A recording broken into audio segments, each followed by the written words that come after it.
ආයුබෝවන්. පරපුරේ අපි අදත් අලුත් කතා බහකින් ඔබ හමුවට එනවා. පොඩ්කාස්ට් වැඩසටහන් මාලාවේ ආර්ථිකය සම්බන්ධ කතා බහේදී අපි කතා කළ යුතුම කාලීන වැදගත් මාතෘකාවක් අරගෙන තමයි ඔබ හමුවට එන්නේ. ඒ රටේ බදු ප්‍රතිපත්තිය ගැන. ප්‍රජාතන්ත්‍රවාදයත් එක්ක කොහොමද මේ බදු ක්‍රමය සම්බන්ධ වෙන්නේ කියන කාරණාව පිළිබඳව ඔබව දැනුවත් කරන්න තමයි අද අපි සූදානම් වන්නේ. ඉතින් වෙනදා වගේම අදත් මේ කතා බහට අපිත් එක්ක එකතු වෙනවා කොළඹ විශ්වවිද්‍යාලයේ ආර්ථික විද්‍යා අධ්‍යනාංශයේ කතිකාචාර්ය උමේෂ් මුරමුදලි මහතා. අයබෝවන් උමේෂ්. අයබෝවන් ජනිත්‍යා. ඉතින් වැඩි කතා නැතුව ඇත්තටම මොකක්ද මේ බදු ක්‍රමය සහ මේ බදු ක්‍රමය තුළ ක්‍රියාත්මක වීමේදී පුරවැසියාට මොන වගේ බලපෑම් කරන්න කියලා අපි කතා කරන්න බලාපොරොත්තු වෙනවා. ඉතින් මේක ප්‍රජාතන්ත්‍රවාදී රටක්නේ. මේ ප්‍රජාතන්ත්‍රවාදී රටේ කොහොමද මේ බදු කියන කාරණාව, බදුකරණය කියන කාරණාව ප්‍රජාතන්ත්‍රවාදී රටකට වැදගත් වෙන්නේ කොහොමද? අපි මෙහෙම කිව්වොත් ඇත්තටම ප්‍රජාතන්ත්‍රවාදී ඕනෙම රටක රජයක් කරන රජයක් වියදම් කරනවා. ඒත් එක්කම රජයට ආදායම අවශ්‍යයි. රජය ආදායම් ගන්න ප්‍රධානම ක්‍රමවේදය තමයි බදු. මේක අද නෙමෙයි සියවස් ගණනාවක් තිස්සේ ඒක තමයි රටක රජයක ප්‍රධාන ආදායම් මාර්ගය වෙලා තියෙන බදු කියන එක. එතකොට දැනට අපි මේක ප්‍රජාතන්ත්‍රවාදයට රිලේට් කරොත් එහෙම නැත්නම් ප්‍රජාතන්ත්‍රවාදයට අදාළ කරගත්තොත් බදු ගහනවා එහෙම නැත්නම් බදු මේ තීරණය කිරීම නැත්නම් බදු ප්‍රතිශතය බදු ප්‍රතිපත්තිය කියන එක තීරණය වෙන්නේ ව්‍යවස්ථාදායකයි. ව්‍යවස්ථාදායක එතකොට පත් කරන්නේ අපි ඡන්ද දීලා යන අය තමයි අපේ ව්‍යවස්ථාදායක කියන පාර්ලිමේන්තුවේ ඉන්නේ. රටේ බදු ප්‍රතිපත්තිය වෙනස් වෙන්නේ, සංශෝධනය වෙන්නේ, අලුත් බදු එන්නේ, තියෙන බදු නැති වෙන්නේ, බදු වැඩි වෙන්නේ, අඩු වෙන්නේ ඔක්කොම සිද්ධ වෙන්නේ පාර්ලිමේන්තුව හරහා. එතකොට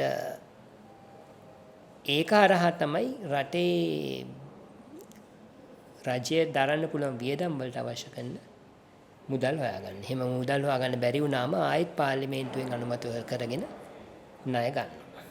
එතකොට රාජ්‍ය ආදායම්, රාජ්‍ය වියදම්, ණය කියන මේ තුන එකිනෙකට බැඳිලා තියෙන දෙයක්. එතකොට රාජ්‍ය ආදායම් ඇත්තටම කියන්නේ බදු කියන එක. ගොඩක් වෙලාවට බදු, වියදම්, ණය කියන එක මේ එක තුන එකට බැඳිලා තියෙන දෙයක්. ඒ තුන තමයි ඉතින් පාර්ලිමේන්තුවෙන් ඇත්තටම පාලනය වෙන්නේ. ඒතකොට ඒ කියන්නේ අපි පත් කළ යන නියෝජිතයන් විසින්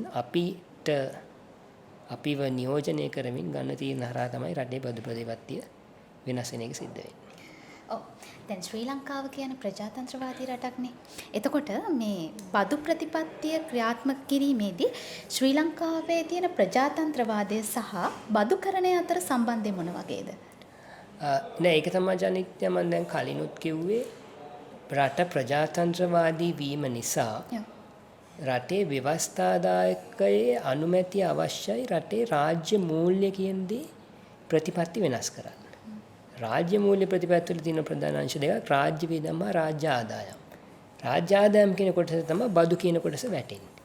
එතකොට ඒක කොහොමද ප්‍රජාතන්ත්‍රවාදයත් එක්ක සම්බන්ධ වෙන්නේ? ප්‍රජාතන්ත්‍රවාදයක් තියෙන නිසා අපේ ජනතාව නියෝජනය කරන ජනතා නියෝජිතයන් විසින් බදු වලට අදාළ කරන තීරණ බදු ප්‍රතිපත්ති වෙනස් වීම අනුමත කරන්න ඕනේ. මොකද ඒක ජනතාවගේ මතයේ පිළිබිඹු වීමක් වෙන්න ඕනේ. මේක හරියට වෙනවද නැද්ද කියන එක අපිට වෙනම කතා කරන්න පුළුවන්. හැබැයි පාර්ලිමේන්තුව ඒක ප්‍රජාතන්ත්‍රවාදය කොහොමද බදු කරන්නත් එක්ක සම්බන්ධ වෙන්නේ කියලා අපි ගත්තොත් බදු ඉහළ දැමීම පහළ දැමීම කියන එක අවසානයේ එන්නේ පාර්ලිමේන්තුවට.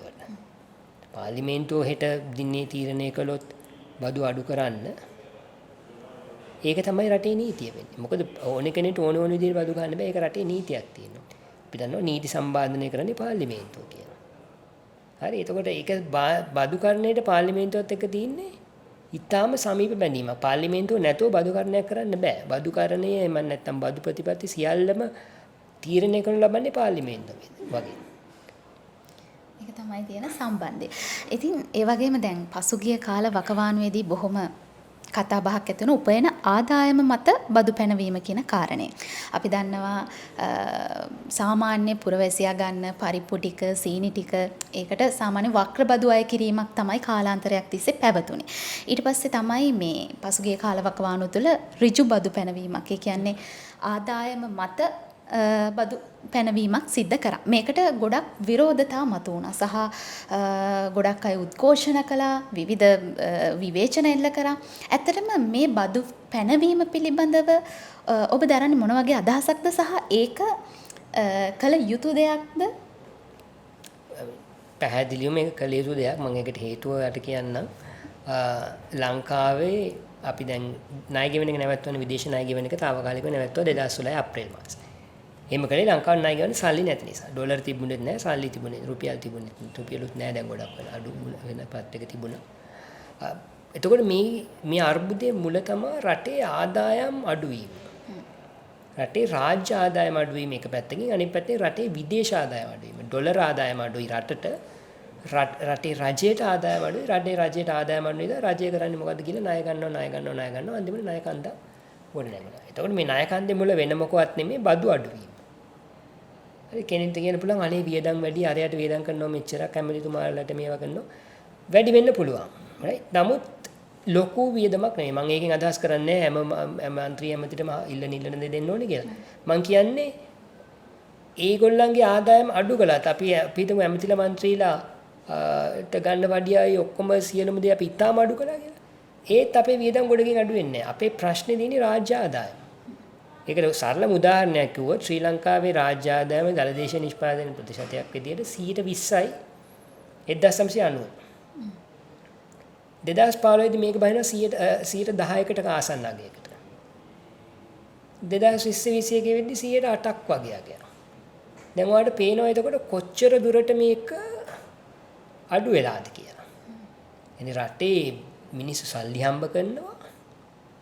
හැබැයි මිනිස්සු සල්ලි හම්බ කරාට මිනිස්සු ගෙවන බදු ප්‍රමාණය මුළු හම්බ කරන සල්ලි ප්‍රමාණයේ ප්‍රතිශතයක් විදිහට අඩු වෙලා ඉන්නේ. ඒ කියන්නේ මිනිස්සු යම් ආකාරයකින් බදු ගෙවන එක පැහැරලා. එකක් අනිත් පැත්තේ රජය ඇතිතරම් බදු ගහලා නැහැ. එතකොට මොකද උනේ? බදු ගහන්න නැතුණාම හයිවේ හදනවා. අලුත් ඉඩලි බලාගාර හදනවා, අලුත් එයාපෝට් හදනවා. අලුත් වරායවල් හදනවා, පාරවල් හැදෙනවා අලුතෙන්. මේවා උඩින් පහත් වෙන්නේ නැහැනේ. රටට ආදායම රජයේ ආදායම නැත්නම් මේවා හදන්නේ ණය අරන්. දැන් ආයි ණය ගෙවන්න ගියාම සල්ලි නැහැ. ඇයි ආයෙත් බදු නැහැ. මොකද රටකට ආදායමක් තියෙන්නේ. ඒකට ඊටාම පැහැදිලි ශ්‍රී ලංකාවේ තියෙන ප්‍රධානම ආර්ථික ගැටලුව තමයි ලංකාවේ බදු ආදායම මදි වීම. එතකොට ඒක වැඩි කරන්න කටයුතු කළ යුතුමයි මේ ආර්ථික අර්බුදයෙන් කෙටි කාලීනව, මධ්‍ය කාලීනව, දිගු කාලීනව කොට එන්න. ඒකේ ආයි කිසිම තර්කයක් නැහැ. දැන් ශ්‍රී ලංකාව තුළ බදු පැනවීම සිදු කළා. මේ ඍජු බදු සහ වක්‍ර බදු පැනවීම සිදු කරනවා. දැන් මේ ඍජු බද්දක් පැනවීමේ යම්කිසි ක්‍රමවේදයක් තියෙනවද? දැන් උදාහරණයක් විදිහට යම්කිසි වෙහෙර විහාරයක් හරි සිද්ධාස්ථානයක් හරි ගොඩ නැගුවොත් එයාට මේ ඍජු බදු කියන එකට අදාළ වෙන්නේ නැද්ද? එයාට ඍජු බදු ගහන්න බැයිද? ඒ වගේ ක්‍රමවේදයක් ලංකාව තුළ තියෙනවද? ඍජු බදු කියන එක ගහන්නේ ආදායමට. දැන් මම යම් ආදායමක් ගත්තා. එතකොට ඒ ආදායමෙන් යම් දේවල් තියෙනවා. ඒ ආදායම අපිට මට ලක්ෂයක් හම්බුණා කියලා මේක උදාහරණයකින් පැහැදිලි කරන්න ලේසි. ලක්ෂයක් හම්බුණා. මගේ ආදායම ලක්ෂයයි. හැබැයි මේ සමහර වෙලාවට මේ ලක්ෂයටම මම බදු ගෙවන්න ඕනේ නැහැ. මම බදු ගෙවිය යුතු ආදායමෙන් ලක්ෂයට වැඩි අඩු ප්‍රමාණයක් වෙන්න පුළුවන්. ඒකෙදි ඔය යම් වියදම් තියෙනවා අඩු කරන්න පුළුවන්. ඒවා කාලෙන් කාලෙට වෙනස් වෙනවා. සමහර වෙලාවට ඔයා සුබ සාධන කටයුත්තක් කළොත් ඔයාගේ ආදායමෙන් ඒක බදු ගෙවිය යුතු නැති කොටසක් විදිහට අඩු කරන්න පුළුවන්. රුපියල් ලක්ෂෙන් 10000ක් අඩු කරන්න පුළුවන්. මම මේ කියන්නේ දැන් තියෙන එක නෙමෙයි මම මේ කරනවාට උදාහරණයක්. දැනට මේක නීතිමය තත්ත්වය මම දන්නේ නැහැ. මම හිතන්නේ දැනට එහෙම නීතියක් තියෙනවා කියලා යම් යෝජනාවල් ඇවිල්ලා තිබුණා. සුබ සාධන කටයුතු වලට කරන ඒවා, විහාර විහාරස්ථාන වලට කරන ඒවා බදු වලින් අයින් කරන්න කියලා. එතකොට ඒකෙන් අදහස් වෙන්නේ අපි ගෙවන්න තියෙන බදු ගෙවන්න තියෙන ආදායමෙන් යම් අඩුවක් වෙනවා. උදාහරණයකට ලක්ෂයක්කට නම් අපි බදු ගෙවන්න ඕනේ. අපි 10000ක් පන්සලකට දීලා, තව 5000ක් සම සුබ සාධනයකට දීලා තව මොකක් හරි අධ්‍යාපන කටයුත්තකට දීලා තියෙනවා නම් මේවා රජය විසින් කියලා තියෙනවා නම් මේවා disallowable expenses කියන්නේ අඩු කරන්න පුළුවන් ඒවා කියලා. එතකොට ඒවාට ලක්ෂයෙන් අඩු වෙනවා. එතකොට අතන එකතු වෙනවා 20000ක්.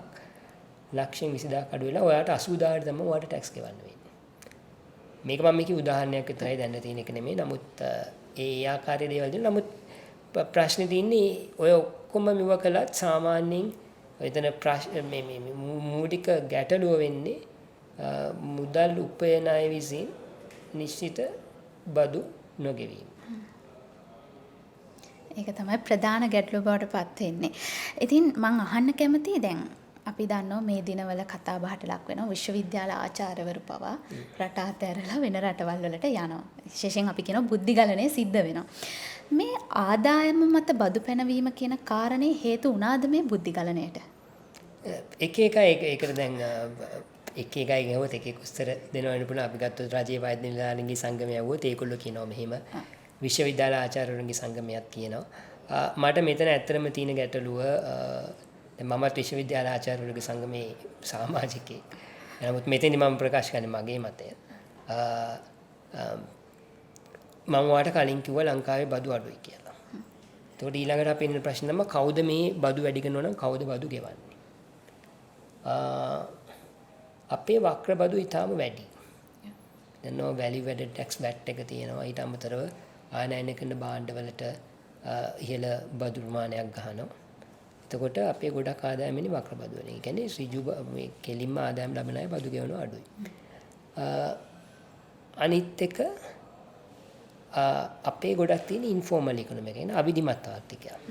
අපි ගත්තොත් පොලේ බිස්නස් එකක් කරන මිනිස්සයා සමහරවල් මාසෙකට ලක්ෂයකට වැඩිය උපයනවා වෙන්න පුළුවන්. නමුත් ওই මිනිස්සයා ඕක ලක්ෂයක් උපයනවා කියලා ලියාගෙන පොතක ලියාගෙන හරියට පැහැදිලිව ඔය ගනුදෙනුව කරන්නේ නැහැ. ඒ අපි දන්නවනේ බිස්නස් එකක් වෙන්නේ මේ විදිහට. එතකොට අවිධිමත් ආර්ථිකයකුත් තියෙන නිසා ඒ වගේට පැත්තටම ඍජුබන්දක් ගන්න හරි අමාරුයි. මොකද මේ මිනිස්සයාගේ සමහර මාසික ආදායම රුපියල් 5000 වෙන්න පුළුවන් 50000 වෙන්න පුළුවන් 1,50,000 වෙන්නත් පුළුවන්. ඒ මිනිස්සයත් මේක දන්නේ. කීයක් මේ කාලේ උද්ද නම් හොඳට හම්බුණා. එතකොට අර සැලකිය යුතු බදු ප්‍රමාණයක් ගහන්න වෙන්නේ නිශ්චිත වැටුපක් ගන්න හැටි. ඒක තමයි මේ විශ්වවිද්‍යාල ආචාර්යවරු, වෛද්‍යවරු, ඉංජිනේරු මේ කියන ගොඩක් වෘත්තිකයෝ කියා ගන්න අය කෑ ගහනවා. ඒගොල්ලෝ තේරුම් ගන්න ඕනේ දෙයක් තමයි ඔය ගොඩක් ලංකාවේ දැන් බදු ගහන්නේ ලක්ෂයකට වැඩිය මාසික ආදායමක් ලබන අය. ලංකාවේ ලක්ෂයකට වැඩිය මාසික ආදායමක් ලබන අය ඉන්නේ මුළු ජනගහනයෙන් 120කටත් අඩු ප්‍රමාණයක්. ඒකට මේගොල්ලෝ තමයි බදු ගන්න පුළුවන් මිනිස්සු. මේගොල්ලෝ මේ බද්දක් ගෙවුවා කියලා මේගොල්ලෝ බඩගින්නේ මැරෙන්නේ නැහැ. මම ඒකෙන් අදහස් කරන්නේ සමහර තියෙනවා අපේ බදු ප්‍රතිශත තියෙනවා. කලින් තිබ්බේ 104 ඉඳන් 24 වෙනකන් ඊට පස්සේ 18ට අඩු කළා. දැන් 36 වෙනකන් තියෙනවා. දැන් මන් දන්න තරමට ලක්ෂ 3,50,000ක් විතර ගන්න කෙනෙක්ටත් 136ක බද්දක් වදිනවා. මම හිතන්නේ ඒකේ යම් අසාධාරණ තත්ත්වයක් තියෙනවා. මොකද ඒ වගේ කෙනෙක් එයාගේ ප්‍රමාණයට හරියන්න වියදම් හදාගෙන ඉන්න ලෝන් අරගෙන වෙන්න පුළුවන් වෙන දේවල් වලට ක්‍රෙඩිට් කාඩ් එකකින් ගහලා මාසිකව ගෙවන්න තියෙන වෙන්න පුළුවන්. එතකොට එයාට ආයෙ අමාරුයි මේක දිගින් දිගටම කරගන්න. ඒකෙන් අදහස් නැහැ එයා බදු ගෙවන්න ඕනේ නැහැ කියලා. එතකොට වෙනස් විය යුත්තේ යම් ආකාරයක ඔය ගෙවන බදු ගෙවන ප්‍රතිශතය මිසක් බදු ගෙවනවා කියන එක නෙමෙයි. සහ බදු ප්‍රතිශත අඩු වෙනවා කියන එකත් නෙමෙයි. දැන් 3,50,000ක් ගන්න කෙනාට 136ක් ගෙවන්න බැරි වුණාට මං හිතන්නේ ලක්ෂ 10ක පඩි ගෙන්න කෙනෙක්ට 136ක බද්දක් ගෙවන්න පුළුවන්. මම නම් හිතන්නේ ඒක ගෙවන්න පුළුවන්. එතකොට 136 බද්දක් එපා 124ට විතර බස්සන්න කියන එක අතිශය අසාධාරණයි. 3,50,000ක් කෙනෙක් 124ක් ගෙවන එක හරි කමන්නේ මට තේරුම් ගන්න පුළුවන්. එයාට බදු එයාට ඒක අමාරුයි. හැබැයි එයාට ඒක අමාරුයි කියලා ඊට වැඩි අතිවිශාල ආදායමක් ලබන කෙනෙක් අඩුවට බදු ගෙවන්න ඕනේ. මොකද එහෙම අඩුවට බදු ගෙවන අපි යෝජනා කරනවා අපිට කවදාවත් මේ බදු ගැටලුවෙන් එළියට එන්න වෙන්නේ නැහැ. මම හිතන්නේ මම දකින විදිහට කෙනෙක් දැන් ඔය කියන රටවලට ගියත් ඒ රටවලට ගියා නාය රටවලට ගියාම ඔය ගොඩක් සංවර්ධිත රටවල ඉතා විශාල බදු ගෙවන්න ඕනේ. එතකොට අනිත් පැත්තෙන් මේ තර්කය තමයි ඒ රටවල් මේ රටවල් වලට වැඩිය හොඳයි. හොඳට ඒට පඩි ගෙවනවා හොඳට කියලා. පඩි ගෙවනවා. ඊට පස්සේ හොඳට දේවල් තියෙනවා. ලංකාවෙත් මං හිතන්නේ ඒක දැන් අපි මේ ආර්ථික අර්බුදයට කලින් ගත්තොත් සහ ඉවන දැනට උනත් ගත්තොත් අපිට නිදහස් අධ්‍යාපනයක් තියෙනවා. නිදහස් සෞඛ්‍යයක් තියෙනවා. දැන් ඒ වගේ ගුණාත්මක භාවය එන්න අඩු වෙලා තියෙනවා විවිධ හේතු නිසා. නමුත් අපි අමතක කරන්න හොඳ එහෙම අපි දශක ගණනාවක් තිස්සේ මේක ලබා දීලා තියෙනවා කියන එක. සමේ කියන වෘත්තිකය ගොඩක් මම ඇතුළත් අපි මේ කියන අධ්‍යාපනය ලැබලා තින්නේ විශ්වවිද්‍යාලයක නිදහස් අධ්‍යාපනයක් තිබිච්ච නිසා. මෙහෙම දෙයක් නැහැ ඇමරිකාවේ. ඇමරිකාවේ නිදහස් සෞඛ්‍යයක් නැහැ. ලංකාවේ නිදහස් සෞඛ්‍ය සෑන්ඩුවට පිරීලාද? ඒක අමාරුයි. රයිට්. හැබැයි අදාහරි මොකක් හරි අදිසියක් වුණොත් ස්පිරිතාලෙකින් බේත් ටිකක් ගන්න පුළුවන් ඉන්ෂුරන්ස් එකක් නැතුව. ඔය කියන එක ඔය කියන ගොඩක් සංවාදී රටවල් වල නැහැ. රයිට්. එතකොට අර කෙනෙක් ප්‍රශ්න කරනවා නා බදු කියලා අපිට මොනවද ලැබිලා තියෙන්නේ කියලා ඔය ටික තමයි ලැබිලා තියෙන්නේ. ඒකෙන් අදහස් වෙන්නේ සල්ලි නාස්ති වෙලා නැහැ කියලා. අතිවිශාල සල්ලි නාස්ති වෙලා තියෙනවා. ඒකට ඉතින් අපි අර කලින් අපි කතා බස් වල කතා කරා වගේ එතන තියෙන ප්‍රශ්නය රජයේ වියදම් නිසි ලෙස වගවීමකින් යුතුව භාවිතා වෙලා නැහැ. ඒක අපි කතා කරන්න ඕන දෙයක්. අපි ප්‍රශ්න කරන්න ඕන දෙයක්. දේශපාලඥයින්ගේ. නමුත් ඒකෙන් අදහස් වෙන්නේ ඒක එහෙම කරා කියලා අපි බදු ගෙවන්නේ නැහැ කියන එක. දෙවි යුතු නැහැ කියන එක. මට එතන තියෙන අනිත් ප්‍රශ්නේ තමයි දැන් ඇයි හැමෝම මේ බදු ගෙවන්න බෑ බදු ගෙවෙන එක අඩු කරන්න කියන්නේ කියලා.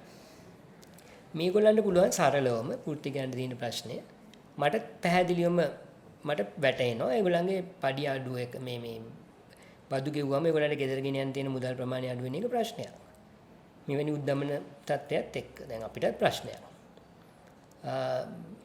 එතකොට මම දකින්නේ ඇයි එහෙනම් පඩි වැඩිවීමක් ඉල්ලන්නේ නැත්තේ? පඩි වැඩිවීමක් ඉල්ලුවත් ඔයාගේ ගෙදර ගෙනියන ආදායම වැඩි වෙනවා. සමහරවිට ඊට වැඩියත් වැඩි වෙන්න පුළුවන්. උදාහරණයක් ගත්තොත් 1,50,000 දැන් මගේ තත්ත්වෙ ඉන්න කටිකාචාර්යවරයෙක්ට ලැබෙන පඩිය රුපියල් 1,50,000 වගේ ප්‍රමාණයක්. අපි බදු ගෙවනවා රුපියල් 5,000-6,000 අතර. එතකොට ඔය බදු ගෙවනක අපිට අයින් වුණොත් රුපියල් 6,000ක වැඩිවීමක් ලැබෙනවා. හැබැයි අපේ පඩිය 10%කින් වැඩි වුණොත් මීට වැඩිය පඩියක් ලැබෙනවා. කියන 6,000 නෙමෙයි ඒක රුපියල් 10,000ක විතර වැඩිවීමක් තියෙයි. පඩිය වැඩි කළොත්. මට තියෙන ප්‍රශ්නේ ඇයි මිනිස්සු පඩි වැඩි ඇයි මේ කියන වෘත්තිකයෝ විශේෂයෙන්ම ඇයි මේ වෘත්තිකයෝ පඩි වැඩිවීමක් ඉල්ලන්නේ නැත්තේ? බදු අඩු කරන්න. එතකොට මට හිතෙන්නේ එතන ලොකු මානසික මේ අපේ මයින්ඩ් සෙට් එක. හරි.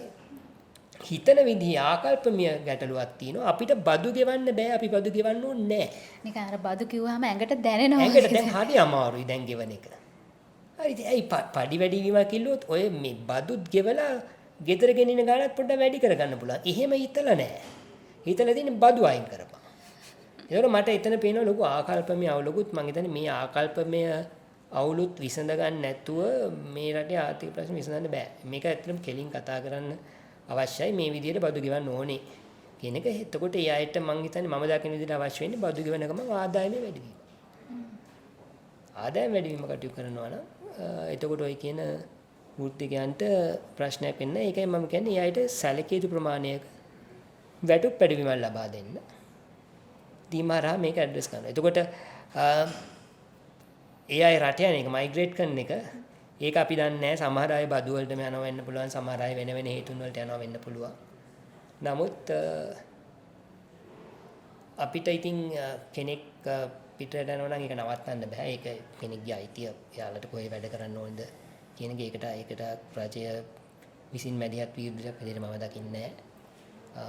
නමුත් බදු ප්‍රතිපත්ති වශයෙන් මම හිතන්නේ ඒක අදාළත්වයක් නෑ මේ කියන බුද්ධි ගලණයට. අදාළත්වයක් නෑ කියලා මම කියන අමාරුයි ජනිතනේ. සමහර අය මේක ප්‍රශ්නයක් විදිහට දකින්න. මම මේකයි කියන්නේ මේක ආදායම් ප්‍රශ්නයක්. මම දකින්නේ බදු ප්‍රශ්නයක් විදිහට නෙමෙයි ආදායම් ප්‍රශ්නයක්. ඒ අයකට ඒගොල්ලන්ට තියෙන ආදායම් ප්‍රශ්නයක් ඒක මේගොල්ලෝ ෆ්‍රේම් කරලා තියෙනවා බදු ප්‍රශ්නයක් විදිහට. ඇතැම් විට ඒගොල්ලොන්ට ඒ ලබන වැටුපට ඒ බද්දක් ගෙවුවහම සමහරට ඒගොල්ලන්ගේ ජීවන රටාව පවත්වාගෙන යන්න බැරි වීම ඒ කියන්නේ ආකල්පමය ගැටලුවක් වෙන්න පුළුවන්. එහෙම එකකුත් තියෙනවා. නමුත් මම අර ප්‍රධාන එක විදිහට දකින්නේ ඒක ආදායම් ප්‍රශ්නයක් විදිහට දකින්න නැතුව බදු ප්‍රශ්නයක් විදිහට දකින්න එක මම දකිනවා එතෙන්දී ලොකු ගැටලුවක් ආකල්පමය ගැටලුවක් රටක් වශයෙන්. මේ කතාබහේ අවසාන වශයෙන් මම ඔබගෙන් අහන්න කැමතියි. දැන් මේ කාල සීමාව තුළ අපි IMF හරහා ණය ලබා ගන්නවනේ. එතකොට දැන් පළවෙනි සමාලෝචනය පසුගිය සැප්තැම්බර් මාසේ පැවැත්වුණා. දැන් ආයෙත් කතාබහක් යනවා දෙවන ණය වාරිකය ලබා ගන්න බදු වල යම්කිසි වැඩිවීමක් සිද්ධ වේවිදෝ කියන කාරණය. මේ පිළිබඳව ඔබේ අදහස මොකක්ද? දැන් ඇත්තටම එහෙම එකක් කියලා තියෙනවා. ඒ කියන්නේ මම ඔයාලට කිව්වා වගේ ලංකාවේ බදු ආදායම ඉතාම අඩුයි. ඒක තමයි ලංකාවේ තියෙන ප්‍රධානම රාජ්‍ය මූල්‍ය සම්බන්ධ ගැටලුව. ඒතකොට IMF එක මේ දෙවෙනි සමාලෝචනයේදීත් කියලා තිනවා බදු ආදායම වැඩි කරගන්න දිගින් දිගටම කටයුතු කරන්න කියලා. කියන්නේ සෑහෙන අඩු මට්ටමක ඉඳන් අපි වැඩි කරගෙන තියෙනවා. මේ වැඩි කලේ කොහොමද? බදු රේට්ස් වැඩි කළා. කියන්නේ බදු ප්‍රතිශත වැඩි කළා. 36 වෙනකම් වැඩි කළා. කම්පැනි වලට ගන්න බදු රේට් එක වැඩි කළා. අනිත් පැත්තෙන් තව අලුතෙන් ආයෙත් බදු ගෙවන්න ගෙන්න ගත්තා. උදාහරණයකට වශයෙන් ඉස්සර නම් බදු ගෙව්වේ මාසෙකට 2,50,000ක් ගන්න කෙනෙක්. දැන් 2,50,000ට වැඩිය ගන්න කෙනෙක්. දැන් මාසෙකට ලක්ෂයකට වැඩිය ගන්න කෙනෙක් බදු ගෙවනවා. එතකොට අපිට පේනවා වැඩි මේ මිනිස්සුන්ට බදු ගන්න ගත්තා. වැඩියෙන් කම්පැනි වලට වැට් එක ගන්න ගත්තා. වැට් එක වැඩි කළා. දැන් එතකොට ගොඩක් මේ බදු ආදායම වැඩිවීම ආවේ ඔය කියන්නා වූ රේට් වැඩිවීම සහ වැඩිපුර කට්ටියට බදු ගෙවන්න ගැනීම හරහා. මේක විතරක් මදි දිගින් දිගටම බදු වැඩි කරන්න. දැන් මට මීට වැඩිය දැන් මට බදු ගහලා මගෙන් පුළුවන් ටික කලෙක්ට් කරගෙන තියෙනවා. දැන් තවත් මට බදු ගහන්න පොඩ්ඩක් අමාරුයි. නේ මට ඇතුළු ගොඩක් ඔය තියෙන වෘත්ති ගැන දැනට මේගොල්ලෝ මේ පිළිබඳ වැඩි විරෝධයක් දක්වලා තියෙනවා. එතකොට මෙතනින් එහාට බදු වැඩි කරන්න නම් මොකද්ද කරන්න ඕනේ? ගොඩක් අවශ්‍ය වෙනවා අපි කියනවා ඉන්ස්ටිටියුෂනල් රිෆෝම් වගේ දේවල්. ඒ කියන්නේ ආයතනික වෙනස්. අපි උදාහරණයකට ගත්තොත් ඉන්ඩියන් රෙවෙනියු ඩිපාර්ට්මන්ට් එක ආදායම් බදු දෙපාර්තමේන්තුව ගොඩක් කාර්යක්ෂම වෙන්න ඕනේ. ඒගොල්ලෝ ගොඩක් විද්‍යුත් ක්‍රමවේද පාවිච්චි කරන්න ඕනේ. ටැක්ස් ගෙවන්නේ නැති අය දැන් අපි ගත්තොත් දැන් සැලරි එකෙන් ටැක්ස් ගන්න එක ලේසියිනේ. තව ඔය හොරෙන් ටැක්ස් ගෙවන්නේ නැතුව ඉන්න අය ගිහිල්ලා පස්සෙන් පන්නලා හොයලා එකතු කර ගන්න ඕනේ. ඕවා ලේසි වැඩ නෙමෙයි. ඔය ටික කරන්න සහ දිගින් දිගටම යම් බදු තියෙන අර කියන්නේ බදු එක්සෙම්පෂන්ස්. කියන්නේ බදු නිදහස් කිරීම අයින් කරන්න ඕනේ. අපනයන වල තියෙන විවිධාකාරයේ බදු සම්බන්ධයෙන් තියෙන වෙනස්කම් කරන්න ඕනේ. එහෙම එක බදු වෙනස්කමක් කළා ඒක ආපහු රිවයිස් කළා. රයිට් දැන් ඒක තමයි SWAT කියලා එකක් තියෙනවා අපනයන කරුවන්ට ගන්න. ඒක අයින් කරන්න තමයි IMF එකෙන් යෝජනා කළා තිබේ. ඒක රජයෙන් අයින් කළා ආපහු දැම්මා. දැන් ඔය වගේ දේවල් සමහරලාට අකමැති හෝ සමහරලාට ගන්න අමාරු තීරණ දිගින් දිගටම අරගෙන යන්න ඕනේ. ඒව අරගෙන යන්න කියලා තමයි IMF එක කියන්නේ. ඒක ලේසි නෑ. right ඉතින් එතකොට ඒ දේ කරේ නැත්තම් ආයෙත් ලොකු ප්‍රශ්නයකට යනවා කියන එක තමයි පැහැදිලිව කියන්නේ. ඒක ආපහු ණය ලැබෙන්නේ නැතු විතරක් නෙමෙයි ණය ලැබෙන්නේ නැති එක consequence එකක්. කියන්නේ එක ප්‍රතිඵලයක් විතරයි. එතනින් එහාට තව ණය වැඩිපුර ගන්න වීම නැවත ආපහු ලොකු අර්බුදයකට යෑම කියන එක අනිවාර්යයි. ඒක හරියට කරේ නැත්තම්. එහෙම නොවුනොත් නැවතත් පෝලිං වල ඉඳලා පෝලිං යුගයක් නැවත එන්න පුළුවන්. ඇත්තටම හරියට බදු වැඩි කිරීම දීර්ඝකාලීනව කරගත්තේ නැත්තම්. ඔව්. ඒක ඉතින් පුරවැසියෝ විදිහට හිතලා අපිත් ආකල්පමය වශයෙන් හිතලා අපේ වගකීම අපි ඉටු කරන්න ඕන. බොහොම සරල සංකීර්ණ මාතෘකාවක් බොහොම සරල ආකාරයෙන් මම හිතනවා මේක නරඹන ප්‍රේක්ෂකයාට අසන්නට ලැබෙවි කියලා. කියන්නේ මේ වගේ මාතෘකාවක් කතා කළ යුතුමයි. මොකද අපි බදු වැඩි ප්‍රශ්න වැඩි කියලා කොච්චර කතා කළත් මේ පිළිබඳව අපිට ලොකු අවබෝධයක් නැහැ. කොහොමද මෙහෙම වෙන්නේ? ඇයි මේ වගේ දේවල් කරන්නේ කියන එක පිළිබඳව ප්‍රේක්ෂකයාට ලොකු අවබෝධයක් නැති වෙන්න පුළුවන්. ඉතින් මම හිතනවා ඔවුන්ට මහත් අත්ස්වැසිල්ලක් වෙයි මේ වැඩසටහන. ඉතින් අපිත් එක්ක එකතු වුණේ කොළඹ විශ්වවිද්‍යාලයේ ආර්ථික විද්‍යා අධ්‍යනාංශයේ කතිකාචාර්ය උමේෂ් මුරමුදලි. ඔබට බෙහෙවින්ම ස්තුතියි අපිත් එක්ක ඔබගේ අදහස් බෙදා හදා ගැනීමත් පිළිබඳව. ඉතින් #පරපුරේ අපි නැවතත් මේ වගේ කාලීන වැදගත් මාතෘකාවකින් ඔබ හමුවට එන බලාපොරොත්තුව ඇතුව අදට සමුගන්නවා. ස්තුතියි.